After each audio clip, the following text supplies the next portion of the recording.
কোনো ব্যক্তি যদি বলে বিসমিল্লাহ অনর্থক শব্দ, এটা সংবিধান থেকে বাদ দেওয়া দরকার।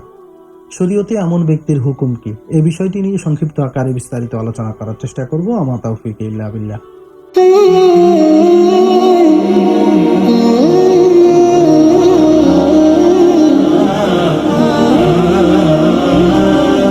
আসসালামু আলাইকুম ওয়া রাহমাতুল্লাহি ওয়া বারাকাতুহু। আলহামদুলিল্লাহি ওয়া কাফা ওয়া সালামুন আলা ইবাদিহিল্লাযিনা ইসতাফা, আম্মা বা'দ। সম্মানিত দর্শক শ্রোতা, প্রিয় দিনী ভাই বোন, আশা করি আপনারা সকলে ভালো আছেন। আমিও আলহামদুলিল্লাহ ভালো আছি। তো কোনো ব্যক্তি যদি বলে বিসমিল্লাহ একটি অনর্থক শব্দ, আসলে কি তাই? বিসমিল্লাহ কি অনর্থক শব্দ? না। বিসমিল্লাহ কুরআনুল কারীমের একটি আয়াত। আর কুরআনুল কারীম হচ্ছে স্বয়ং আল্লাহ সুবহানাহু ওয়া তাআলার কালাম বা আল্লাহ সুবহানাহু ওয়া তাআলার বাণী। আর এই কিতাবের প্রতি সম্মান প্রদর্শন করা একজন মুমিনের জন্য, একজন ঈমানদারের জন্য আবশ্যক।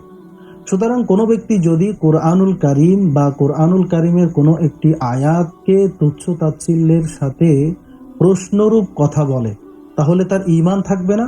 আর তার জন্য আবশ্যক হলো সে নতুন করে কালিমা পড়ে ঈমান আনবে। আর ঈমান যদি আনতে না পারে তাহলে বেঈমান অবস্থায় থাকবে।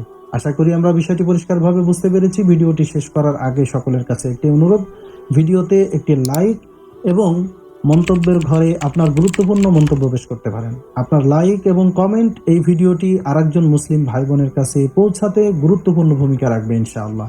জাযাকাল্লাহু খাইরান। আসসালামু আলাইকুম ওয়া রাহমাতুল্লাহি ওয়া বারাকাতুহু।